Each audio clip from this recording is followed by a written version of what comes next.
Saudações alvinegras, meu nome é Celcinho, esse aqui é o nosso canal Botafogo Sem Mimimi. Eu já te peço, se inscreve no nosso canal, ativa o sininho da notificação, compartilha os nossos vídeos e dá like, muito like. Like é a linguagem do YouTube, é assim que o nosso canal vai ter aquele crescimento, graças à sua participação, graças à sua interatividade, graças a seu like, muito like.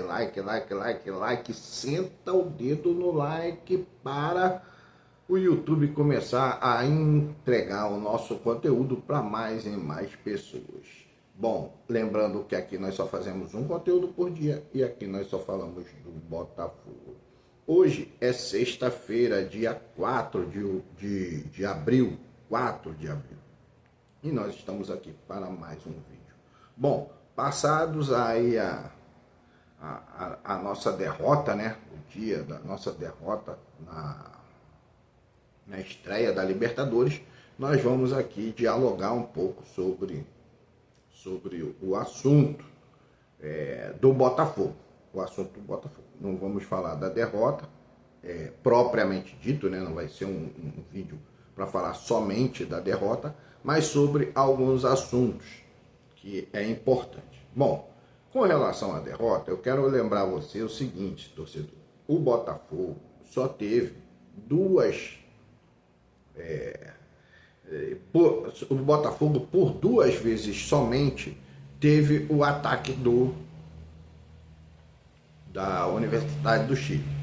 Eles só chegaram no gol duas vezes, né? Uma vez que o jogador estava impedido e foi a segunda vez o gol. Qual o problema do Botafogo? O problema do Botafogo é realmente o elenco que não está qualificado. E aonde eu detectei um problema, e eu quero que você também entenda disso. Toda vez que eu falo sobre a montagem de um time, eu falo sobre um goleiro, um zagueiro comandante, né? Não é um zagueiro participante, é um zagueiro comandante, né? Aquele que orienta, aquele que faz o comando da defesa para que a defesa esteja sincronizada, né? Na marcação e também na saída para deixar o jogador em impedimento. Tem que ter esse zagueiro comandante.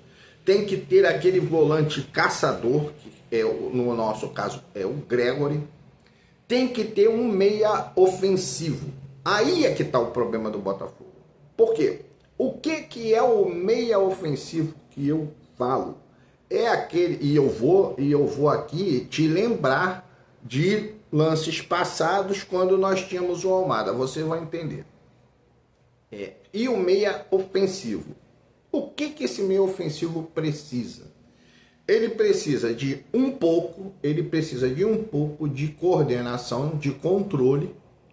Nesse caso, no nosso caso passado, né, o Almada era extremamente habilidoso. Antes do Almada nós tínhamos o Eduardo, que era um jogador que, para a transição que o Botafogo fazia, era um jogador de arrasto, um jogador de muita força, muita potência, muita velocidade, tinha uma certa qualidade no drible, que aí essa é a segunda qualidade, e eu acho que a maior qualidade que precisa ter esse jogador, né, é o confronto com a defesa adversária. Por quê?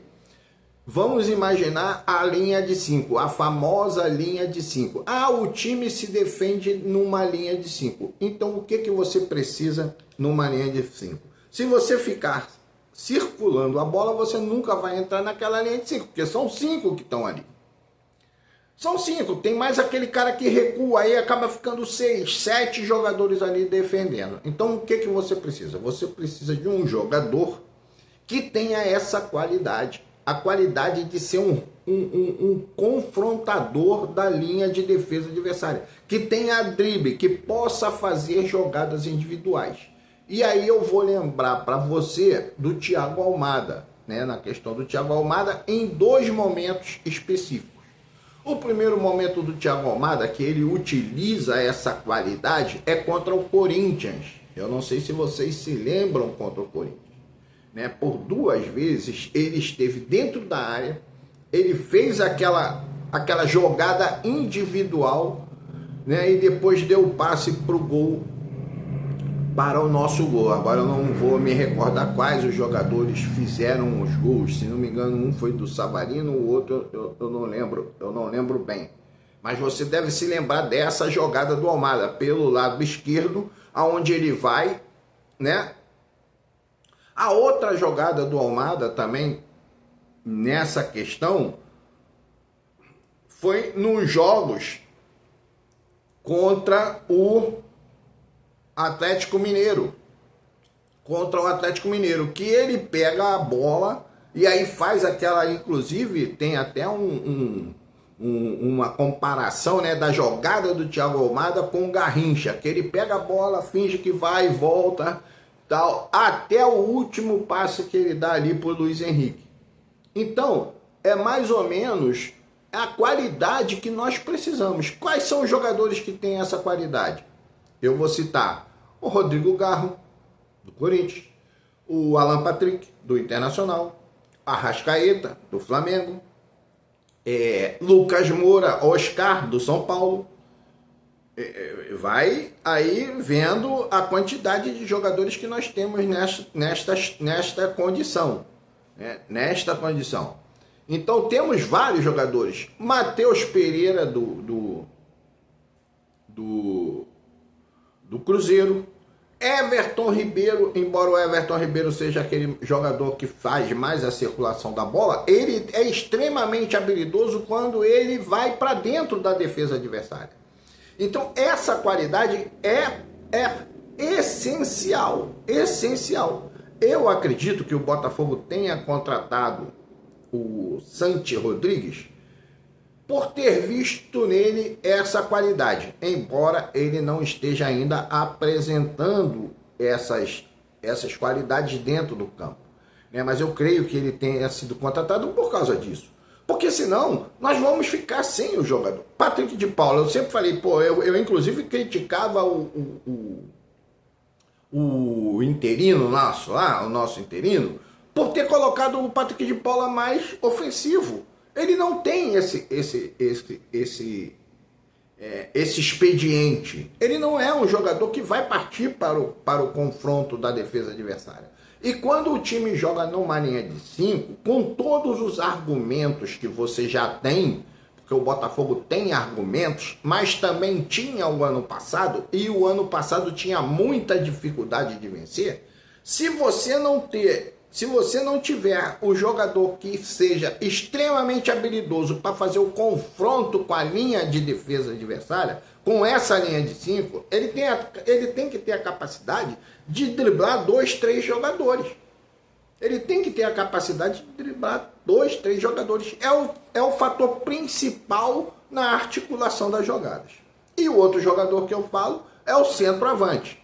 Então eu sempre falo do goleiro, o zagueiro comandante, o volante caçador. Nós temos um zagueiro comandante, temos até 2, né? Temos o Bastos e temos o Barbosa. Ah, o Barbosa é doido. Cara, o Barbosa não é doido. O Barbosa às vezes se perde na questão do jogo no sistema. Quando o meio-campo não consegue, ele precisa ter mais um mano a mano com os atacantes adversários, ele fica um pouco mais fragilizado. E aí, como ele é muito grande, como ele é muito estabanado, ele acaba fazendo muitas faltas, tomando muitos cartões e pode complicar o Botafogo até num cartão vermelho. Mas ele é um zagueiro comandante. Nós temos um meia caçador, que é o Gregor. Nós temos um meia que é mais ou menos um controlador, que é o Marlon Freitas, mas nós não temos um meia que confronta. Então parece que o Botafogo está interessado no Cauli, mas eu acho muito difícil. Tem que chegar. Se você, cara, eu sempre falo isso, se você quer o jogador, você tem que chegar lá com dinheiro e tem que comprar. Ou o Cauli ou o Matheus Pereira são jogadores que não estão bem nos seus clubes. O Cauli, inclusive, ontem foi usado pelo Rogério Ceni na Copa Libertadores, talvez até para afastar um pouco a possibilidade de uma negociação. Tem que buscar esse jogador. Tem que buscar esse jogador. Agora nós não temos mais a janela aberta na sua totalidade. Nós temos a janela interna, né? A janela doméstica. Cara, eu vou falar nome de jogadores aqui que vocês vão me chamar até de doido. Mas, cara, tem jogadores aí. Tem jogadores aí que pode tentar. Meu irmão, você não tem ninguém. Você tem que tentar alguém. Você tem que tentar alguém. Porque senão nós vamos ficar sofrendo até abrir a janela. Então, Matheus Pereira, cara, chega lá no valor que for. Ou o Cauli chega lá no valor que for. Tinha outro, Cristaldo, chega lá no valor que for e paga. Não tem jeito, porque senão nós vamos ficar sofrendo. Nós vamos ficar sofrendo. Porque sem esse jogador com essa qualidade, não vejo aí muito futuro. Logicamente que nós vamos ganhar muitos jogos, mas não vamos ter aquele jogador capaz de resolver o nosso problema numa dificuldade. Bom, então essa é a análise que eu faço no momento. Eu vi muita gente já criticando, já falando do treinador, falando de jogadores. Calma, cara, nós temos duas partidas. E o treinador mesmo sabe que o que falta é a sintonia fina, ajustar detalhes. É o último passe, como eu falei no vídeo pós-jogo. O time errou muitos passes, Patrick de Paula errou muitos passes, Marlon Freitas errou muitos passes. Os nossos zagueiros erraram muitos passes, aqueles passes que tem que ser dado entre linhas. Mas isso também por falta daquele jogador que se coloca ali naquela posição para receber aquela bola e aí confrontar a última linha de defesa adversária. O Igor Jesus sai um pouco e quando ele vai para a linha adversária tem 2, 3, 4 zagueiros ali postados, porque ele joga numa linha de 5 e você não tem como. Agora, se você tiver o Igor Jesus lá encostado nos zagueiros e um meia capaz de fazer esse confronto, o Igor Jesus vai fazer aquela parede, aquele pivô, né? E o jogador que está ali com aquela missão vai ter uma condição mais tranquila para fazer a sua jogada. Bom, então, pessoal da mídia botafoguense, a crítica é válida. Eu também acho que o Botafogo falhou muito nessa questão de ofensividade. A nossa defesa, cara, estava muito bem. Inclusive o seguinte... Vocês se lembram da frase do Renato Paiva, que falava o seguinte: o Botafogo precisa aprender a atacar com muitos e defender com poucos. Esse defender com poucos está relacionado ao gol que nós tomamos. Por quê? Você se lembra que a bola foi batida lá na defesa, foi batida uma falta, o Vitinho estava avançado, eles bateram uma falta para o ponto esquerdo avançou com a bola, tocou para o jogador que estava fazendo o pivô. Aquele jogador que recebeu a bola ali no pivô já era para ter recebido a falta. Já eram para ter sido feita a falta nele. Não era para tentar tomar a bola dele. Entendeu? Isso é a experiência de atacar com muitos, defender com poucos. Porque quando ele fez o pivô, o Barbosa teve que se deslocar e nesse deslocamento do Barbosa ele tocou do outro lado pro Iorio, né? De Iorio, o jogador que fez o gol. E aí nós ficamos sem a cobertura do Alex Telles, que estava no ataque. Estávamos atacando com muito, mas não soubemos defender com poucos. Aquela bola ali era para fazer a falta. Fazia falta na entrada da área, barreira montada, talvez nós não levássemos esse gol. Então, cara, tudo tem que raciocinar, o jogador tem que raciocinar. Pô, o que é atacar com muitos, defender com poucos? Atacar com muitos. Quando você defende com poucos, cara, você não pode tentar tomar a bola do adversário, você tem que fazer a falta. Você tem que matar a jogada. É isso que é defender com poucos. A não ser que seja aquela bola lançada em profundidade, que você vai fazer uma cobertura, você vai fazer, né, aquela proteção pro goleiro sair, que isso aconteceu muitas vezes, não sei se vocês se lembram. Por muitas vezes o John saiu e tirou de cabeça a bola. E isso é atacar com muitos e defender com poucos. Bom, mas é isso aí. Meu nome é Celcinho, o nome do nosso canal Botafogo Sem Mimimi. Te peço, se inscreve no canal, ativa o sininho da notificação, compartilha nossos vídeos e dá like, muito like é a linguagem do YouTube.